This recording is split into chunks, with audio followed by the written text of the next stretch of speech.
Céline, je suis excité, je suis excité, je suis excité. Donc, je suis excité, je suis de bonne humeur, je suis heureux. C'est super, tu as envie de rester comme ça, je suis sûre.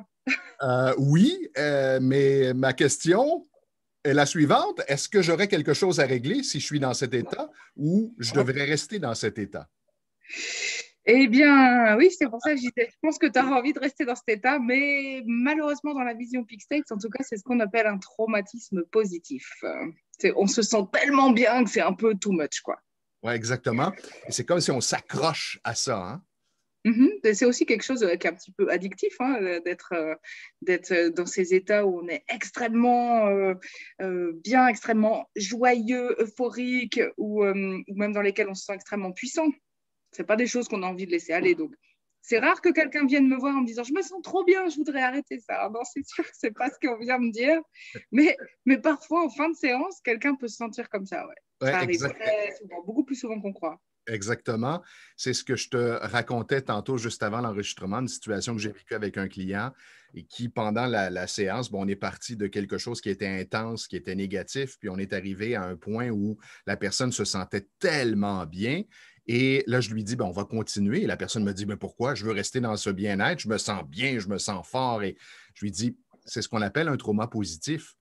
Donc, ça cache quelque chose qu'on doit, moi j'utilise l'expression nettoyer, qu'on doit nettoyer afin que tu te retrouves dans un état de calme, de paix, de légèreté. Et là, on sait qu'on est à la conclusion de la technique. Et souvent, c'est vrai que quand on laisse la personne un peu plus longtemps et qu'on nettoie, comme tu dis, ce trauma positif, après la personne dit ah ouais, c'est vrai qu'en fait, non, c'était pas calme. Là, c'est beaucoup, en fait, c'est beaucoup mieux. C'est encore mieux parce que y a pas quelque chose comme ça qui bouillonne encore à l'intérieur, même si c'est un bouillonnement agréable. Et en échangeant avec quelqu'un la semaine dernière, cette personne me disait, mais comment je sais si j'ai quelque chose à régler? Et ma réponse a été, ben, c'est clair, si tu n'es pas dans un état de calme, de paix, de légèreté, c'est qu'il y a quelque chose à régler, c'est qu'il y a un trauma. Et là, la personne me Mm. regarde un peu stupéfaite et me dit, mais ça veut dire que j'ai plein de choses à régler? Et oui, c'est Alors, un qu'est-ce petit que peu le tu peux dire? constat. C'est Qu'est-ce un que petit tu peu peux le dire? constat qu'on fait. Bah, j'ai envie de dire, c'est pas grave. On a tous des milliers de traumas à régler. Tout va bien. C'est pas tout est normal, mais voilà, c'est en tout cas la normalité qu'on vit pour l'instant. C'est qu'on a beaucoup de choses à régler. Donc en fait, il faut juste être réaliste et observer ce qui est là à travailler, puis prendre les choses les unes après les autres. Nettoyer en premier ce qui vient vraiment nous impacter dans notre vie au quotidien. Souvent, c'est la question que je pose, c'est qu'est-ce qui ferait la différence dans ta vie là maintenant? On a aussi des techniques qui nous permettent de comme, euh, mettre un petit peu classer, ranger, mettre un petit peu de côté chacune des problématiques, puis après on peut les regarder comme ça, puis on se dit ok, par quoi je commence? Et puis aller step by step, et, étape par étape, et avancer comme ça, nettoyer au fur et à mesure et sentir qu'on est de mieux en mieux. Mais en vrai, le travail, il est terminé pour personne. Hein. Ben, c'est exact. Tout est toujours à recommencer. On se nourrit tous les jours, on dort tous les jours. Donc, moi, c'est ce que je disais à la personne. Ben, je dis, tu peux te nettoyer tous les jours ou noter simplement ce qui a un impact majeur dans ta vie, ce qui revient régulièrement, un pattern dont tu aimerais te départir. Mais il n'y a pas lieu de paniquer avec ça et de se faire une montagne avec tout ça. C'est simplement une étape à la fois. Mais la prise de conscience, hein, ça peut faire paniquer parce que c'est vrai que c'est là où on enlève les caches autour, puis on commence à voir notre réalité, qui on est, ce qu'on porte. Et puis c'est vrai que c'est pas toujours joli, entre guillemets. Disons, quand on n'a pas les outils pour nettoyer, c'est très compliqué. Et donc, il y a des personnes qui peuvent rentrer vraiment dans des crises existentielles parce que c'est comme si là, elles voient tout d'un coup tout ce qu'il y a à faire. Mais quand on sait qu'on a des outils comme là, dans le cas des Peak States, avec la thérapie Peak States, c'est franchement beaucoup plus facile à vivre. Moi, personnellement, ça faisait longtemps que j'étais sur ce cheminement de nettoyer mes zones d'ombre, etc., etc. Et quand j'en prenais conscience, des fois, je me disais, mais la tâche est trop grande. Et j'ai l'impression de ne pas avancer. J'ai l'impression qu'il y a des choses qui reviennent sans arrêt. Et avec les Peak States, j'ai vu enfin les choses qui évoluaient, qui avançaient. Et le fait de savoir qu'il y a ces outils qui existent. Moi, personnellement, ça m'a juste soulagée. OK, il y a encore tout ça qui est là, il y a tout ça à nettoyer, mais aujourd'hui, j'ai une vraie réponse. J'ai une vraie réponse à apporter, j'ai des vrais outils qui m'aident, et puis j'ai des collègues qui sont là, avec qui on peut travailler, avancer, et le fait de savoir qu'on a ces outils, ça soulage beaucoup déjà. Oui, et je fais une petite parenthèse parce que l'Institut donne des formations pour ceux qui veulent devenir thérapeutes ou ceux qui veulent faire cette formation sans nécessairement avoir en tête de devenir thérapeute, mais travailler pour travailler sur eux.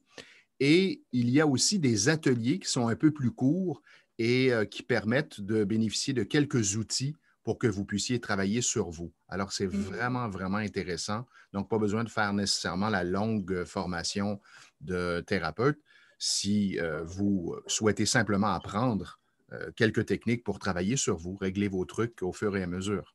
Oui, parce que les techniques de base qu'on propose, notamment ce qu'on a même déjà proposé dans nos capsules avec le tapotement sur un point, avec l'association corporelle, avec le fait d'être dans le présent, dans notre corps, d'observer les sensations, le fait de se donner de l'amour à soi-même.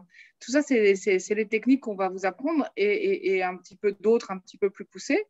Mais avec ça, on guérit déjà. Donc, on l'a déjà dit, mais 70 à 70 en Suisse, on dit 70% des problèmes qu'on peut rencontrer. Donc, c'est énorme ce que vous pourriez déjà faire par vous-même. On en a déjà parlé, je dirais, dans une capsule de façon plus élaborée. Je souhaite quand même revenir sur ceci. Beaucoup de gens pensent qu'on doit répéter des exercices à tous les jours. Par exemple, il y a des gens qui méditent tous les jours et qui me disent, ah, moi, si je saute une journée, je ne me sens pas bien. D'autres vont utiliser d'autres outils comme la visualisation, etc., etc. Ce sont des outils intéressants. Cependant, ayez en tête ceci. Pourquoi avoir à recommencer tous les jours plutôt que de travailler une ou quelques séances sur une situation et ne plus avoir à la traiter par la suite? Alors ça, c'est à vous de faire le choix. Oui, et puis, entre guillemets, l'un n'empêche pas l'autre. C'est-à-dire que quelqu'un qui a déjà une routine où elle fait la méditation tous les matins, ben c'est super, c'est génial. C'est déjà quelqu'un qui a vraiment envie d'aller mieux et qui est vraiment très actif dans ce cheminement pour aller vers le mieux-être. Donc, ça veut dire que la personne, elle peut utiliser cette routine qu'elle a déjà et juste ajouter des outils, en fait, ajouter des techniques, ajouter le tapotement. Parce que quand on médite, bon, alors c'est vrai qu'il y a tellement de façons de méditer différentes. Il y en a certaines qui nous permettent de faire le vide plus ou moins rapidement, d'entrer dans des états qui s'apparentent ou qui se rapprochent de l'état de samadhi, dans lequel tout est calme, extrêmement calme. Et souvent, c'est un petit peu ce que les personnes cherchent dans la méditation. Mais il y a plein d'autres outils de méditation qui vont faire qu'il y a des choses qui remontent à la surface, des choses qui étaient inconscientes. Donc, des souvenirs du passé ou des émotions, même si on ne sait pas forcément avec quoi elles sont liées. Mais très souvent, dans la méditation, il y a des moments comme ça où il y a des choses qui remontent. Alors, si là, on a un outil de tapping, qu'on a cette conscience qu'il faut rester avec les symptômes physiques, quels qu'ils soient, et de faire cette acceptation, cet amour de soi à ce moment-là, et que là, en plus, on règle les problèmes de manière définitive, alors c'est génial. Donc, vous pouvez juste ajouter quelques petits outils à votre routine. Donc, ce n'est pas un travail qui a été fait pour rien, en tout cas. Non, exactement. Et ça peut même être le matin au réveil. On se rappelle d'un rêve qu'on a fait pendant la nuit et ça m'est arrivé la semaine dernière. Je me suis réveillé, j'étais dans un état plus ou moins agréable et je repensais à mon rêve. Alors, je me suis simplement connecté à ce rêve, j'ai ressenti l'émotion et j'ai fait du tapping. J'ai eu à régler 3 émotions en lien avec ces rêves pendant la nuit et c'était réglé. Excellent. Je me sens. Et est-ce que tu as fait le lien entre les émotions que tu as eues pendant ces rêves dans cette nuit et des choses que tu vivais dans ces moments-là? Puisque la nuit, c'est vrai que souvent, on fait des rêves et on s'en souvient souvent parce que c'est des émotions qu'on est en train de processer, de ranger au bon endroit dans le cerveau.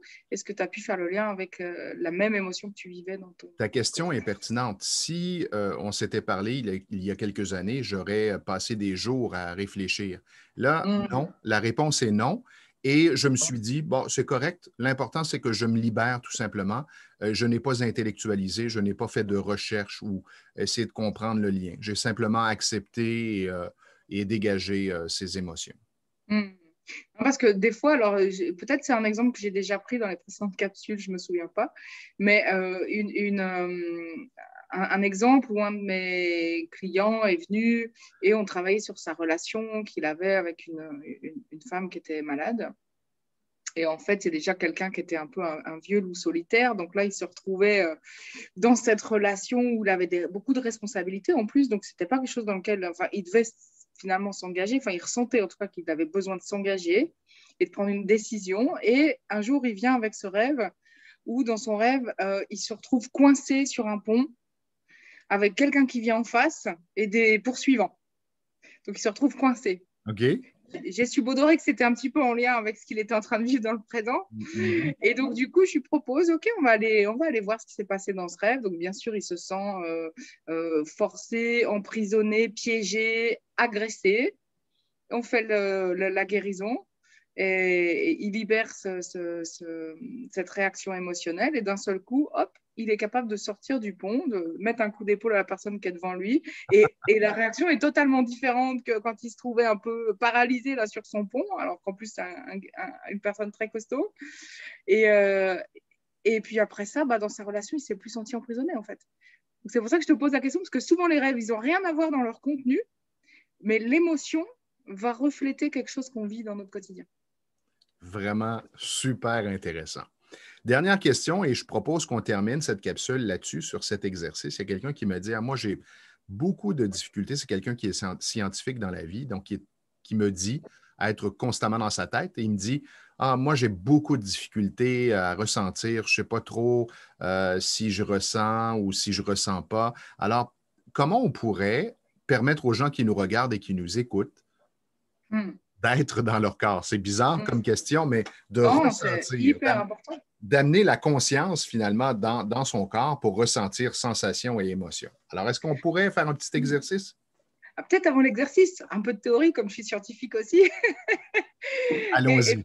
Et puis une petite expérience, parce que donc, moi, en tant que neuroscientifique, à la base, même quand on parlait d'intuition, les premiers ateliers que j'ai faits sur le développement de l'intuition, j'étais là, je ne connais pas ce mot, c'est quoi? Et puis en fait, je me suis rendu compte au fur et à mesure que bien sûr, en fait, même dans mes recherches, j'utilisais l'intuition et j'avais l'impression pourtant que tout mon raisonnement scientifique n'était que purement scientifique. Et après coup, j'ai compris que non, là, j'allais dans cette direction, pas que en suivant des arguments scientifiques, parce que mes tripes me disaient c'est là qu'il y a quelque chose à chercher. Donc, même en étant scientifique, des fois, on utilise notre intuition sans en avoir conscience. Donc, la première chose, c'est que souvent, on n'a pas conscience qu'on sait les choses de manière intrinsèque et qu'on est connecté à ça parce que c'est naturel, en fait, chez l'être humain. Et d'ailleurs, les plus grands scientifiques, dont Einstein et compagnie, trouvent leurs réponses dans des moments de connexion et d'intuition fulgurante. Tu parles d'Einstein, Léonard de Vinci, c'est la même chose aussi. Bien sûr, Ouais. bien sûr. Et Philippe Guillemot, pour parler de nos contemporains qui travaillent avec la physique quantique, et, je le suis un petit peu sur Facebook et il expliquait ça dernièrement, parce qu'il a écrit pas mal de livres sur la physique quantique, les théories de double causalité, etc., etc. Puis à un moment donné, il y avait des choses sur lesquelles il n'avait pas encore de réponse. Et il explique que dans ces cas-là, il lance la question, il laisse la question ouverte. Et il va se balader dans la nature, il se vide complètement la tête. Et là, une fois de plus, il a été surpris parce que, paf, la réponse est arrivée. Wow. Donc voilà, ça c'est l'intuition. Et c'est vrai qu'on peut apprendre à se connecter à cette, on pourrait dire, grande bibliothèque de connaissances et dans laquelle, en fait, certains scientifiques, même s'ils ils pensent être uniquement dans la tête, ça n'est pas que. Et puis ensuite, la question, c'était comment est-ce qu'on revient dans le corps, parce que je différencierais encore le côté intuitif du côté vraiment ressenti corporel. Et c'est vrai que cette partie-là, c'est la plus essentielle dans le travail qu'on fait. Donc, quelqu'un qui n'est pas connecté dans le corps, on va dire presque quasiment les seuls échecs qu'on peut avoir, c'est quelqu'un qui n'arrive pas à se connecter à son corps, pour X raisons. Quelqu'un qui peut être en dehors de son corps parce qu'à un moment donné, elle a pris des drogues, par exemple. Ça, j'ai eu le cas plus d'une fois. Des personnes qui avaient beaucoup de mal à revenir dans le corps parce qu'ils ont fait une forme de dissociation ou parce qu'il y a un problème psychique trop important et que la personne reste dissociée de son corps et elle n'est pas dans son corps. Dans ce cas-là, bon, voilà, il faut faire déjà pas mal d'exercices pour remettre la personne dans son corps. Mais il y a des cas encore beaucoup plus complexes où il peut y avoir eu des abus physiques ou psychologiques tellement importants qu'il y a aussi des dissociations qui se sont faites comme si on était coupé en fait, de ses ressentis corporels. Donc ça arrive et ce n'est pas toujours simple à régler. Donc une personne qui est vraiment là-dedans, je lui conseillerais, bon, il faudrait vérifier avec nos techniques si on peut faire quelque chose. Mais souvent, ce que je vais conseiller, là, c'est de faire un vrai travail corporel, avec les massages, par exemple, pour retrouver la sensation du corps et faire des massages conscients, c'est-à-dire pas juste la personne, elle vient vous masser là où il y a des tensions musculaires, mais que ce soit vraiment une personne un peu plus connectée avec des dimensions subtiles, et puis que vous puissiez, vous, en tant que personne qui se fait masser, venir sentir où passe la main, etc., où il y a des tensions, c'est agréable, c'est désagréable, est-ce que ça génère une émotion. Moi, je travaillais beaucoup avec les techniques psychocorporelles au début de ma pratique, avant les Peak States, et c'est absolument génial tout ce qu'on peut faire avec ces approches aussi. Et je vous invite à utiliser le petit outil dont Céline vient de parler, c'est-à-dire juste de vous connecter à ce que vous ressentez. Par exemple, lors d'un massage ou, je ne sais pas, si vous vivez une expérience, si vous faites du sport, par exemple, c'est intéressant. Moi, je le fais à vélo. Alors, pendant que je pédale, c'est comme si je me connecte à mon corps davantage et à certaines parties de mon corps. Par exemple, s'il y a une tension au genou, alors je me connecte à cette tension au genou et parfois elle devient plus intense, ça fait un peu peur parce qu'on se dit, oh, est-ce que je touche à quelque chose qui va s'amplifier? Et juste en acceptant, ça m'arrive de diminuer pendant que je fais du vélo la douleur que je ressens. Alors, expérimenter. Que dirais-tu maintenant de nous faire vivre l'expérience de ce petit exercice? Mais oui, alors, il y a plein de choses qu'on peut faire pour revenir dans son corps. On peut faire les automassages, par exemple. Je ne sais pas si tu avais une idée précise en tête, mais ça, c'est une des choses que je peux vous proposer. Absolument. Donc, on se laisse aller. Je vais mettre. Donc, vous pouvez commencer par simplement déjà voilà, préparer les mains, sentir déjà les paumes de vos mains en les frottant l'une contre l'autre. Et puis, ensuite, vous allez venir simplement toucher délicatement votre tête. Prendre conscience à la fois de là où vous êtes touché par vos mains et de ce que vos mains ressentent. Et puis, on peut faire aussi des petits massages sur le front, les tempes. Vraiment, toujours en ayant cette double conscience quelque part, à la fois de l'endroit qui touche et de l'endroit qui est touché.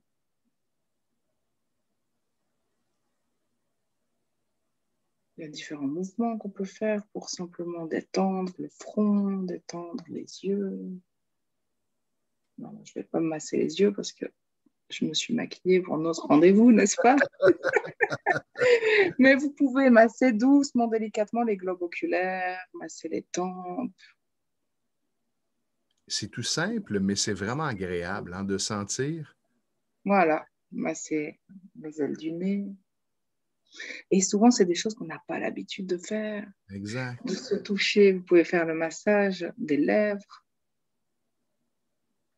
Et puis des oreilles. Alors ça, vous allez trouver sur Internet, il y a plein de techniques d'automassage.